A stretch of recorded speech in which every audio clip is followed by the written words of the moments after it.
Hi, welcome to the lecture 7 of Ultimate Python course. So in this lecture, we are going to see data types. Okay. Before that, I would like to just give some brief introduction about variables, which I have already done it in previous video. I'll just brush it up. Okay. So now I told you that whenever, and one more thing, don't write notes. Notes will be given to you in the description. Lecture slides will also be given to you. Don't write anything. And the second thing is, please watch my videos at 2x speed. I'm generally very slow while explaining, so it will waste your time. Watch it at 2x speed. Okay. So now, what is a variable? So variable is nothing but a symbolic name. So what I mean to say is, if you write a equal to 10, it does not mean that 10 is getting stored in a. What actually happens in the memory? Some space will be allotted for 10, and now that space will have an address. In Python, we will call this address as id. Now, the variable a is a synonym to this address, which means either you say a or you say address 1, 2, 3, 4, both are same. Either you say a or you say 1, 2, 3, 4, both are same, which means both are synonyms of each other. Okay. Now, how do you find out id of a variable is the question. How do you find out id of a variable? Simple. There is a id function. Okay. So id function in Python returns unique memory address of an object, which means whatever is the address of the object is, it will return. Generally, we will not use this function, but then sometimes there may be a need, right? The memory address is constant for the object as long as it exists, which means once you create an object, you cannot change the address of the object by moving it to a different location, but you can create a new object at a different location and kill the old object. Okay. Every object is created in Python has a unique ID. Now every object in Python has unique ID. Every object will have a separate address representing its location in the memory. Okay. Now, one interesting point is when two variables actually point to the same object, then both of them are going to have the same ID. For example, if you have 10, its address is 1, 2, 3, 4. If two objects are pointing to this, then both of them have the same ID 1, 2, 3, 4. Same ID 1, 2, 3, 4. Okay. Now let us see in Google Colab how this ID works. Okay. Now let us take a equal to 10. Print ID a. Now you can see that the ID got printed, right? So this is nothing but the memory address, which is very big. Okay. So that is the memory address of a, which you got through ID function. Now b equal to 10. Printf ID of b. Now if you see this, both of them have the same ID. So what is happening here? 10 is an object which is created in the memory. Again, if you want 10, the Python will use the same old 10 because it is already created once. It will not create one more time. That is why both a and b, when they are pointing to 10, the object 10, the object with value 10, both of them have the same ID. This is important question coming to the interviews. Okay, so already if an object is existing in Python, it will reuse the same object. Okay, fine. So now we will see the data types. In the earlier lecture, I told you that Python is a dynamically typed language. So what does that mean? You don't have to decide about the type of a variable beforehand. When you do the assignment, that will automatically take the data type from the assignment, right? So for example, if I write a equal to 10, then a will become a numeric data type. If I write a equal to Ravi, then a will become a string, right? So you don't have to specify int a equal to 10, string a equal to Ravi, like that. Generally you do that in Java, C++, C, but here it is very easy. You don't have to do that, right? So automatically at runtime, we will determine the type of the variable, right? And why is it helpful is you can develop something very faster and you can test your ideas very easily, and for the beginners it will be very friendly, right? So Python, generally if you are new to programming, I always suggest that you start with Python. If you are not from computer science background, then Python will be very easy for you to learn. Okay, now what are the data types in Python? So there are many data types in Python. So I will tell you a small concept. We will see the actual one later. In Python, everything is an object. Therefore, data types are classes. I know you don't understand anything about this now. Later, when we go to objects, I will clearly explain you about what an object is, what a class is. Okay. So, for example, if you have data 95, this is int. 95.6, it is taken as float. If you have a string, it is taken as a string, right? Now, what are the various data types in Python? You have numeric data types like int, float, complex.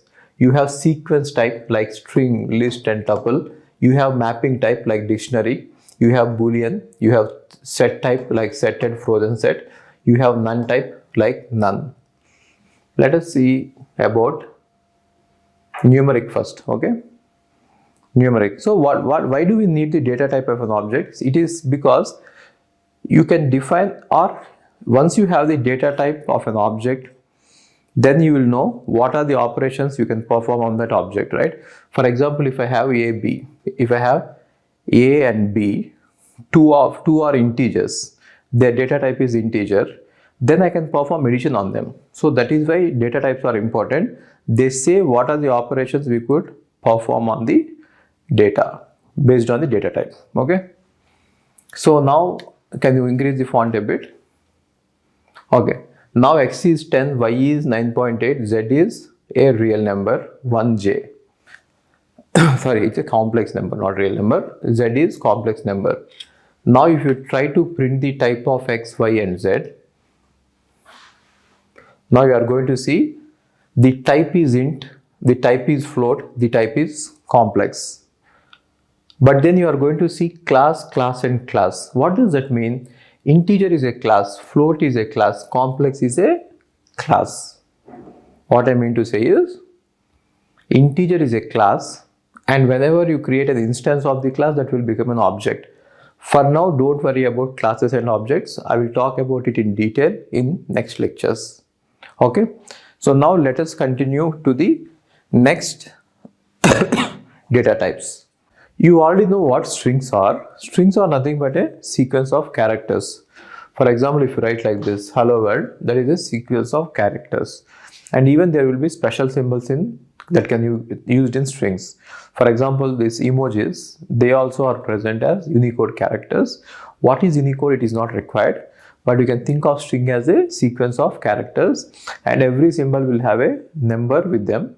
So when you store it in an object, then that number will be stored. Okay. So let us see some examples on strings. Okay. So hello world is a string. If you try to print it, then you can see that hello world got printed. Similarly, name is now pointing to the object called RBR. If you try to print name, RBR will be printed. And if you try to do type of this name, that will be string, right? So what I mean by this is, show me the code. Yes. What I mean by this is, when you say print hello world is printed. When you say name equal to RBR, now name is of data type string, and we are printing the value that is stored in name, which is RBR. Now if you print type of name, it is going to say that type of name is string. Type of name is string. Okay. Now in order to understand the data types even better, you should know that there are special, or every data type is of certain type. So they are called mutable and immutable. What do I mean by mutable and immutable is, I will take an example and I'll explain you. Let us say you are writing A equal to Ravi. Okay. Now what happens in this line is, a object is going to be created. In the object, Ravi will be the value, the string, right? and A is a string data type here because the value assigned to it is string. Now the value A, the variable A will be pointing to this object, right? Now if you try to change the value of Ravi to RAVULA, then what happens in this case is this object will not get modified. Another object will be created with the value Ravula and A will point to that. This will be gone. So this is called immutable, which means you cannot change. Once you create an object, you cannot change. There are certain data types which are immutable. There are certain data types which are mutable. Mutable means the original object will get changed, right? So what are the objects which are immutable is int is immutable, float is immutable, complex is immutable, Boolean, string, bytes and tuples. These are all immutable. Now what are the mutables? List, dictionary, set, all are mutables. Now you don't know what is a list, what is a dictionary, what is a set. We'll look at them. Okay, so but then remember that mutable means you can change the original object.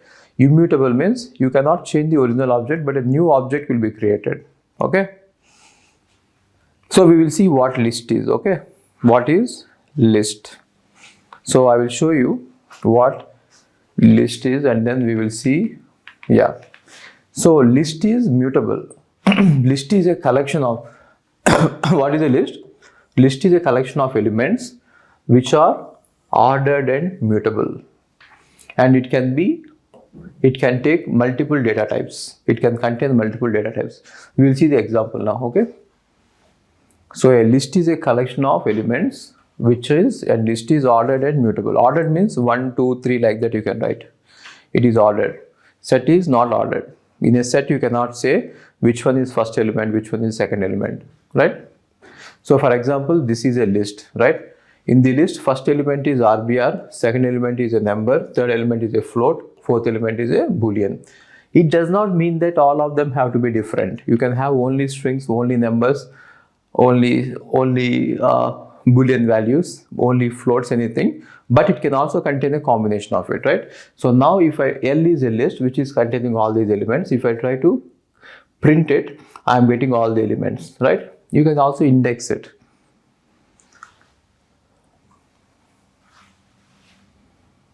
Print. Since it is an ordered list, you have an order and every element gets a number. That is called index. You can put them in the index.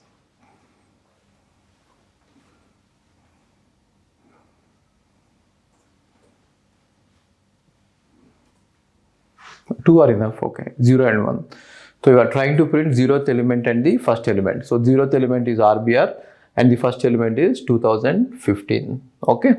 So now we will see the next data type. So now let's see tuple. So tuple is ordered immutable collection of elements, which means tuple is also basically collection of elements and it is ordered, which means you can index it. You can know what is the first element, what is the second element, what is the third element, order is there.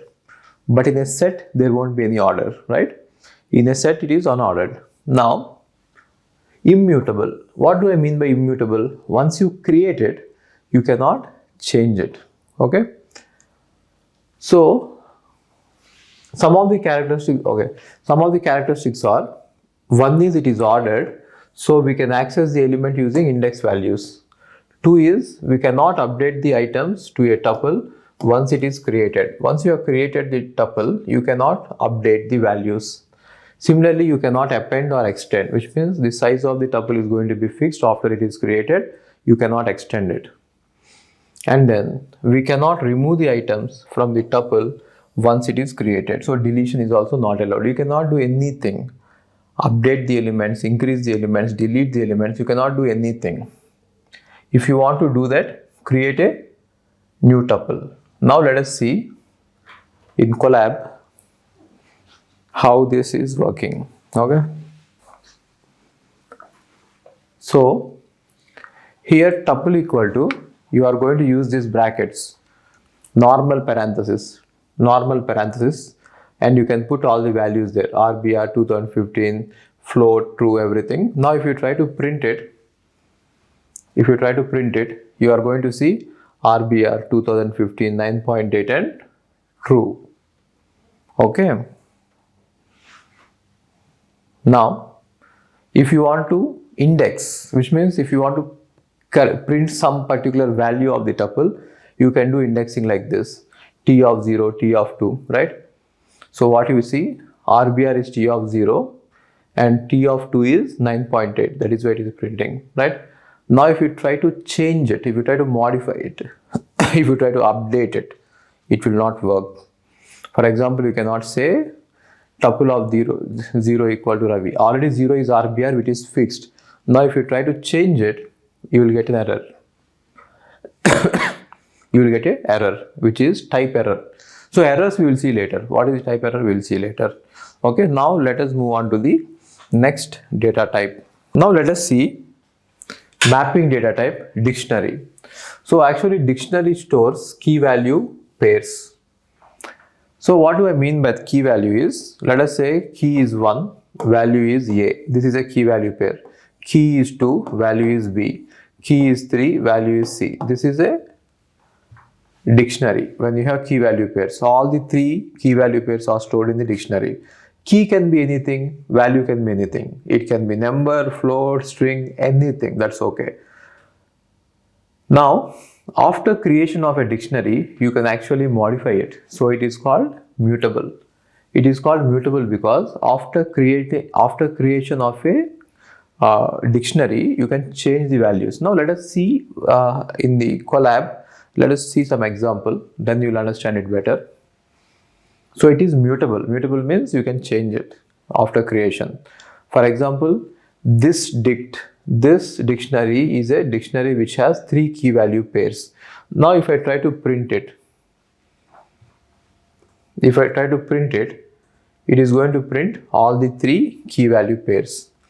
Now similarly, if you want to update something, you can update it.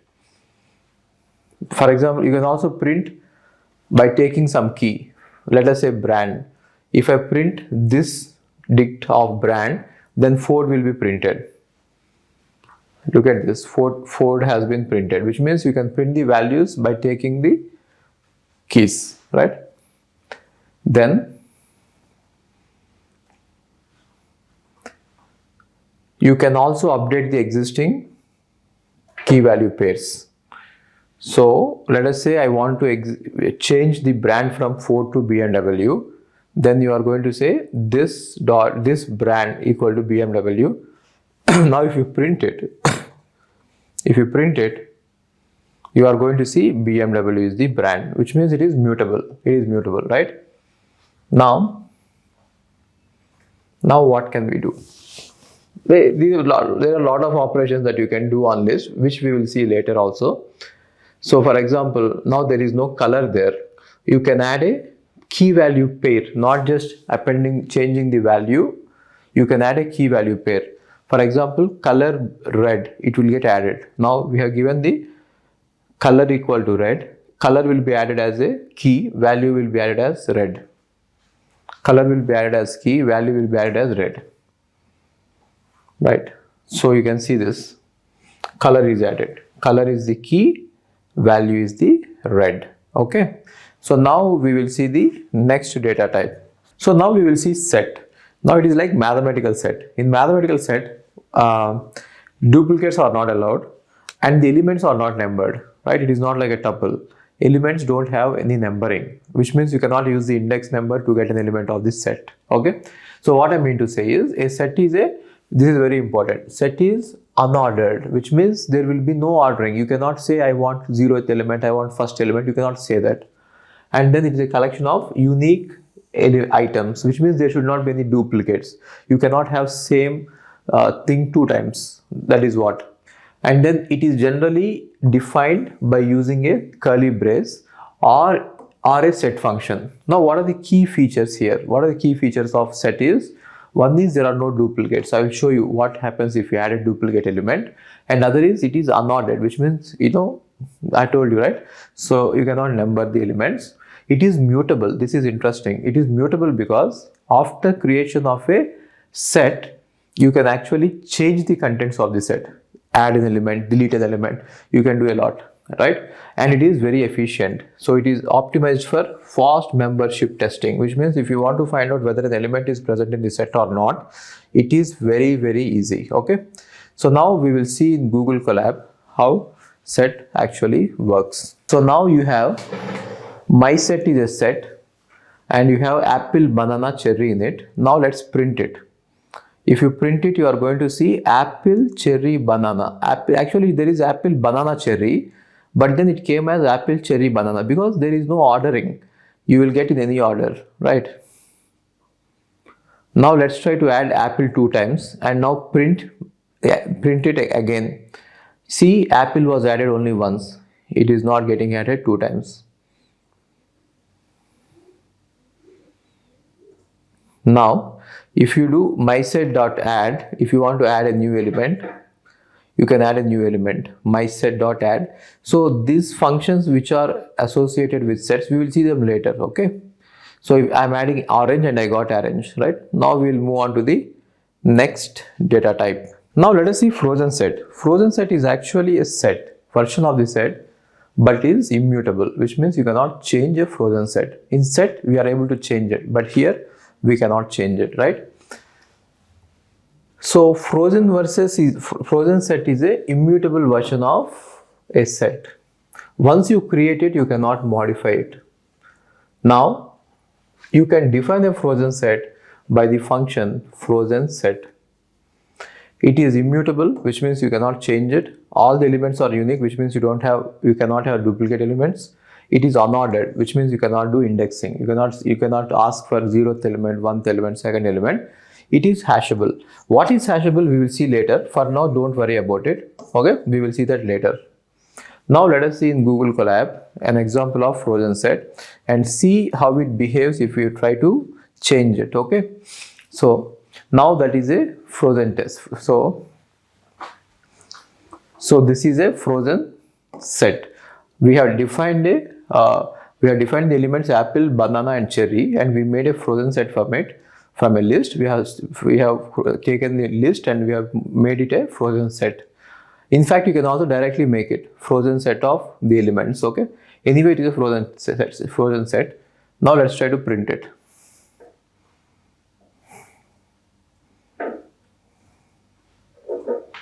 Now, if you try to print it, you are going to see apple, cherry, banana. Even though you have given apple, banana, cherry, you got apple, cherry, banana because there is no ordering, right? That is why. Now, if you try to change the element, you will get an error. If you try to modify the frozen set, you will get an error. Now, you are trying to modify it. See that there is an error. There is an error, right? The error says that frozen set object does not support item assignment, which means you cannot change it, right? What are the errors and all, we will see them later. Now let's move on to the next data type. Now there are two major data types that are remaining. One is Boolean and other one is none. Boolean, anyway, you know that, true and false, right? So we will go to Colab and we will show you how Boolean actually works, okay? So if you see this, print 10 is greater than 9. Yes, 10 is greater than 9. That is why it is printing true. Print 10 is equal to 9. No, 10 is not equal to 9. It is false. Print 10 is less than 9. So 10 is not less than 9. Therefore, it is printing false, right? So Boolean variables, Boolean data type has a lot of applications. We will see them in the course, okay? Now let's go to none, okay? None is used to represent nothing, which means if you have nothing to if you want to represent nothing, you generally use none, okay? Now, what are the features of none? See, it is a placeholder for nothing. So, if you want to say what is nothing, then it is a placeholder for nothing, right? For example, in a database or for example, in a list, if you don't have any value and if you have to put some placeholder there, you will use nothing, okay? So, now what are the key features of none is, it represents no value. If you are writing none, it means there is no value in it. And it is singleton, which means there will be only one instance of none, and whenever it is used, the same instance will be pointed to. For example, there will be only one object of type none.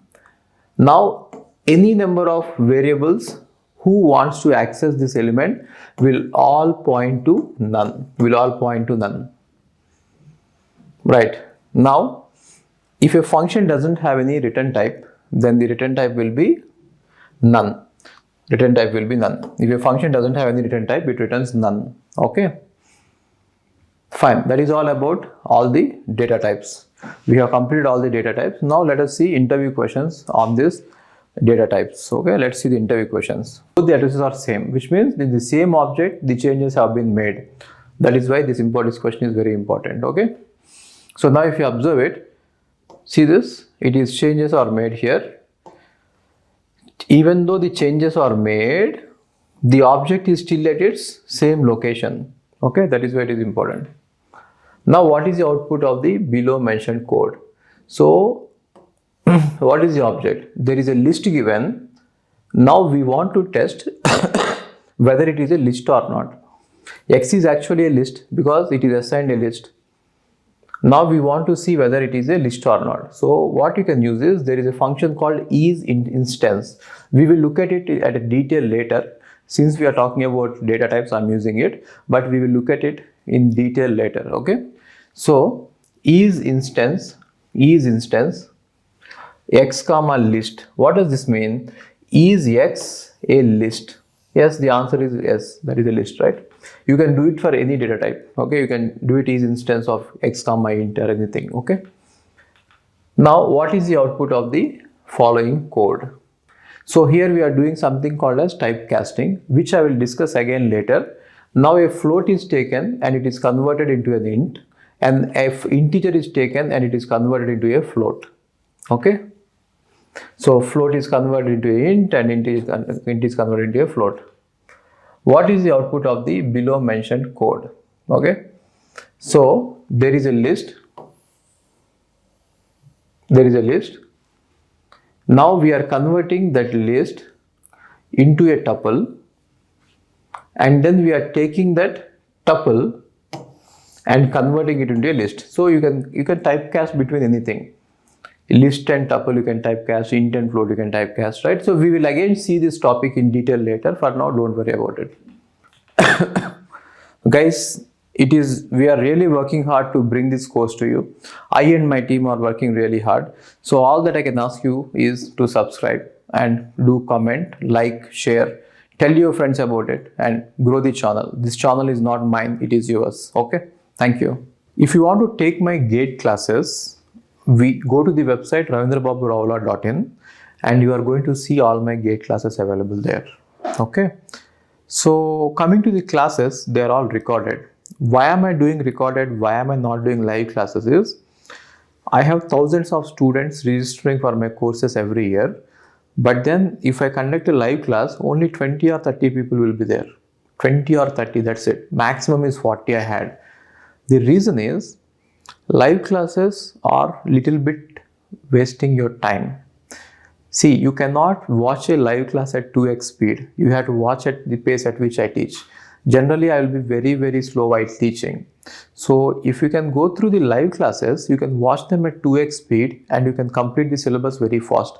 400 plus hours content is there for GATE. And if you are going to watch them at normal pace, it will take 400 hours. But if you watch it at 2x speed, it will take just 200 hours, right? So if you want any of my GATE classes, GATE Computer Science or GATE DA, the price is just 10,000 rupees. It is very, very reasonable for the kind of quality we provide. We have test series, we have doubt sessions, we have videos, we have lecture notes for everything. Even you don't have to write any lecture notes. I will provide you lecture notes for every subject. You just have to sit back, watch the videos at 2x speed and revise the notes. Short notes will be provided, long notes will be provided, formulas will be written in a separate notes. Everything will be there provided to you. You don't have to work hard. And coming to, if you are planning to go abroad, we also have study abroad program. You can go through my number. My number is on WhatsApp. My WhatsApp number is in the website. If you are planning to do masters abroad, that is a very good choice. It is better than doing masters in India. So if you are planning to go abroad, we will help you out right from the from taking the passport to getting the visa, US visa, right? So we will help you out in the entire process. Okay, so do visit the website, see what is happening there. Even DSA course is there for 5,000 rupees, which is both in Python and C++. Okay, so thank you so much.